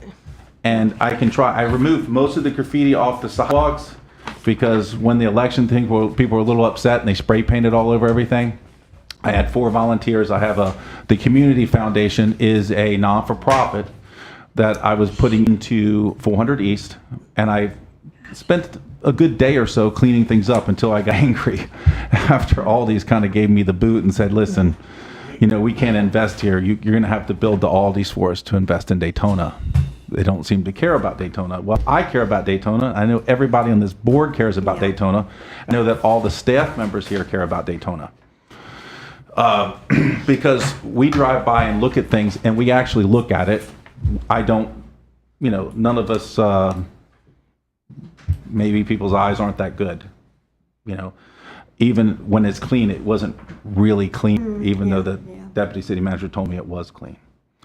So what we have to do, I think, what I've been inspired by, and I'm not doing this as anything because I'm inspired by Angela, I'm inspired by Ken, even though we would have disagreements, is we're all in a partner. If somebody messes up my neighbor's place, I'm going to help my neighbor. You know, if somebody messes up city property, I'll help clean it. I just don't know how to clean it. You know, there are city fences and things like that. So when investors come in, you know, one was McGoodle's, it's a national liquor store chain. They got it was going to want to tear most of that stuff down and buy me out. That was them, and third one, I don't remember the third one, was a fast food restaurant. But it would have been nice. It would have been nice to have 3 national chains on there. So although everybody talks about Grandview, South Grandview, all that stuff, the most traveled street is East ISB by far. yes. And it's neglected, and it's been neglected for 25 years. Okay? I kind of feel bad because I kind of lost my... I got a little upset because I take it personal, because I've spent $1 million, well over $11.5 million trying to redevelop that street. Over the years, it's just been, might as well throw it in the garbage. You know, I want the best for Daytona. I want the best for my neighbors. I've become friends with even some of my neighbors next door. I mean, and across even all of us, our families. I've watched our fathers pass away. I've watched, you know, people have strokes over this stuff. We're going to pull those kind of national chains back together. We all need to step as a unit. I'm not blaming the city, but we have to step up together. And I found out as I talked to actually the senator, the person that we're talking about, we're upset about the CRA, and he said, well, he said, the staff can't do anything. That's your zone commissioner. Because when you're in front of the commission, like I told you, nothing happened. You know, there's some staff that I see, and in front of me, Ken, he goes way and beyond, above and beyond. And it's been an inspiration. I was a little disheartened. I will continually fight as hard as I can for the city. I might not have the same backing I had when I leave this meeting, but I will do my best to keep my word, to try to do the best and protect the residents of this city. Thank you. And I appreciate you. I just put it on record. Our new member, Tim Kostadakis. Well, thanks for having me back. I was on the board early 2000s until I got termed off. And so I'm back again. The only thing I have to say, Helen had mentioned something earlier when we were talking, and you mentioned, you know, as far as the businesses on Main Street that only open up for the special events, then they're closed the rest of the time. Whatever happened to us actually policing, because it's on part of the Bike Week plan is unless it's changed, they used to have to be open a certain number of days to be allowed, like the perk of itinerant vending, since Main Street, even though the whole redevelopment area, it's the only street beachside that's allowed itinerant vending. For that honor, they're supposed to be open. What was it, 120 days out of the year minimum, something like that, if my memory. Is that still on the books? And are we policing it? Because you're never going to be year-round business there as long as you allow people to open up, number one, buy a property, leave one building, buy 2-3 other buildings, tear them down, and then you've got a footprint of 1,000 square feet, but then you got 5,000 square feet outside that you can itinerant vend on, because we don't regulate square footage. To say, and when I was on the last time, I used to harp on this all the time. If you got 1,000 square feet, you shouldn't be able to merchandise more than 1,000 square feet outside or whatever. But why would people invest in brick and mortar and year-round business 4 weeks out of the year and not have to maintain staff, the prop, you know, all that kind of stuff? So that's it. Thank you. Can I add one more thing? Thank you. Quickly. In those pictures, they're PG pictures. I have quite a few more, but there's just, it's really bad around the subway building with the graffiti and the mess, and there's a couple other pieces of property in the city as you come in, but it's not as noticeable as those. It's as you come down, when you go off the exit, it's right there on the right. Did you make a report in any way to code or C-click? There's C-click fix. I don't know if you're familiar with the city some time ago. Well, I mean about the graffiti that just showed up a couple weeks ago. Yes, I okay, did. all right. Well, I mean that's. But I already figured the deputy city manager saw it because he drove, but the pile was cleaned up, and he thought. Recommend that Tim, like Jeff Brown, he's our economic development strategic director, and Rose Askew. They're the two staff people who are in charge of your But I mean, the board. no, I know, but Well, that's what I'm saying. Yeah, I mean they. That's for you, Gary. I think we've said quite a bit here today. Going clock. I think the most important thing, not to complicate it. We've got all the rules. We've got stacks of code. The police, Yeah. but the police department. I know he drives around. I had to sit there and tell someone in this. 10 million people come to the. I don't know. Every city I don't has know. done it now, except Daytona. Okay. And I've seen something very interesting in other cities where they highlight. They'll put lighthouse. They'll put race Yeah. car, something like that. Just to highlight some of the important, brighter aspects of the city. So the quicker we can do that, the faster. I don't have to keep on spray painting the transformer that's on my property. Yeah, I did an update on that. Yeah, Yeah. with David. Okay. Is that's under David Waller? Yes, Waller? yes, Public Works. Waller. Gotcha. Okay, thank you. Thanks. Hi, so I'm excited about it. Has the ability to guide. There are county bicycle racks. And then be decreasing street. We used to permit all of Mary McLeod Bethune. We also used to permit every other area that we could permit before a master plan existed. So once they started doing a master plan somewhere new as a city, and again, I know it's purview, but we started thinking about that. Let's think about how we as a city have shrank the event purposefully. And then I made a slight error in number on Joe's. It's 9 Million Street. It's going to be a crawfish festival. Recommend everybody to come out. We're going to do it earlier in the day. We're going to start it at noon. The street's going to close around 10 or 11. And then we're going to have the event all day, noon on. It's going to be a great, hopefully have a Zydeco band and some of to try to show. Okay. And, as you all know, but all of us have hit what's from this properties on borderline that are horrible looking or vacant or full of trash or graffitied or, so the conundrum, it's sort of an open-ended question. I'm not really looking for an answer because it's a big question. Or, so the conundrum you motivate in that little office building, the first you've already got your blight, I need to. And we all know. I'm the private property. You say why does it look this way? It's because each individual property owner can pretty much do what they want with their private property. So you have a building like the Starbucks building where the Starbucks was. It's empty. They rent out the parking lot, to use, but it's sort of, you drive by and there's an empty spot. You have, Where is the Starbucks? well, it was Wendy's a Starbucks. in There's the a Steak and Wendy's on A1A there. No. In the Ocean Oh, Bar. was it a Steak and Shake?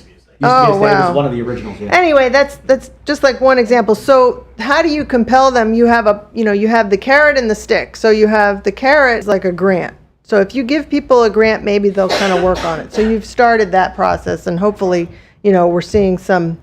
But I have a feeling the people applying for the grant are they've already got that sense of pride, and they want to improve their property.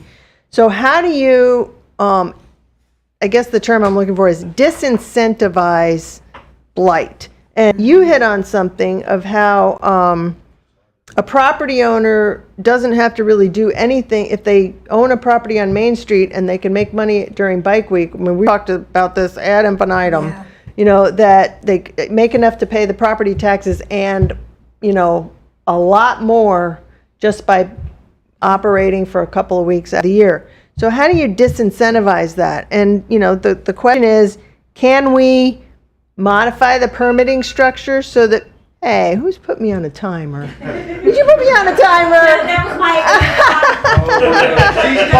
Okay, I'm done. That's it. Anyway, it's just food for thought. How can we modify the permitting process so it's not so generous that people abuse it? How do we stimulate that civic pride to say, so when people they know they have a property, maybe, and a lot of them, maybe they're out of state, they don't care, but some people are here and they look at their property and they go, maybe I should fix that. Look, everybody around is kind of working on it. So it's just, that's kind of my hypothetical without getting to a lot of other stuff. The Bike Week Master Plan was brought up. They've got a draft that's in the works that's got some crazy stuff in it that I feel like I've heard so many people talk about, like the A, B, and C, and D. There's like 4 things that nobody I know wants. So I don't even know where those came from, but hopefully that workshop will kind of reveal some of that. The last thing I'll mention is what is, like right now we're an advisory board, so we vote on, like the discussions and all are a great public forum for people to see what's happening in the CRA. And if you have a project, we are the kind of the first vetting of it, and we say whether we like it or not. But if we have other things, for example, Anne mentioned, a statement about being against mobile tattooing in the Bike Week Master Plan. How do we, as a group, we've talked about this a little bit before, but now that I'm chair, I kind of want to clarify it. Can we say, I would like to make a motion that we send a statement to the city commission that we are opposed to such and such, and then we vote on it, we all agree, maybe we have a little discussion, and then there's public comment, and then how does that get delivered to the city commission, or what is the advice of legal on how can we do that? One of us go? My suggestion would, well, there's various ways you can do it. You can have somebody draft the letter that says what you want it to say, that you as the chair would sign, saying this is what we have. You could have somebody that goes to the meeting and during public comment, speaks about that. Those are 2 of the ways. Staff does convey what is told here to other people and the city manager and so forth. Right. So the information is getting passed on, but if you want a more formal process, those would be the 2 best formal ways of doing so. Okay.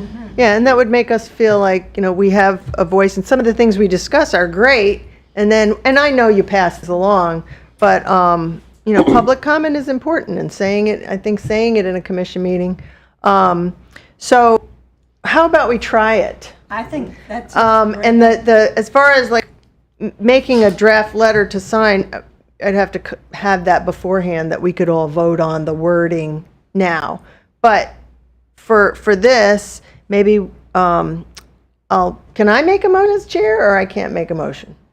I'll make a motion. You make a motion. Okay, so the motion I would recommend is make a motion that we as a board oppose allowing mobile tattoo itinerant vendors during biker events. And I would second it as fast as. Well, he hasn't made, have you made? A motion, yeah, it's Do you want to fine. make that? Yeah. Is that okay, Yeah. the way we did that? Yeah. And then you second, and then all in Well, I favor? think we have some discussion. Discussion? Discussion? I mean, I love that idea, and it kind of goes along with what we were talking about before about itinerant vending and that kind of stuff. But, I mean, there's other things, so can we amend the motion and say also, don't like the whole public, the free-for-all for parking? Yeah. We can, but I would recommend starting with this keeping it simple, and if I mean, there's two or three things inside there that, well, some are a little, like, how many bites at the apple are we going to be able Yeah. to, especially if we don't Well, have a meeting, we're not going to have a meeting next month. okay, so if we want to have, I mean, when are they, so what's the timeline now on the Bike Week Task Force? the workshop is in May, The same day as our. May 15th or something like that.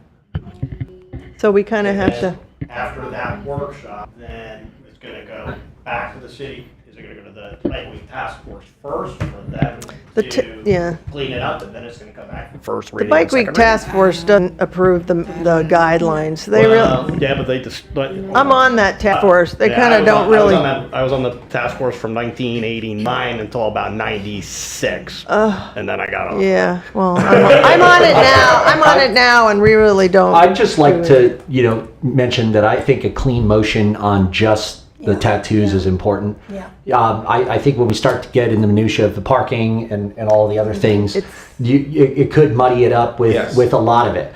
And I don't know, I think everybody is a complete staunch no on dirty mobile tattoos. So I think if we start adding the other stuff, there's a good chance that the panel might decide that it's a no-go. So I think you have a real... Let's stick to one thing. Yeah.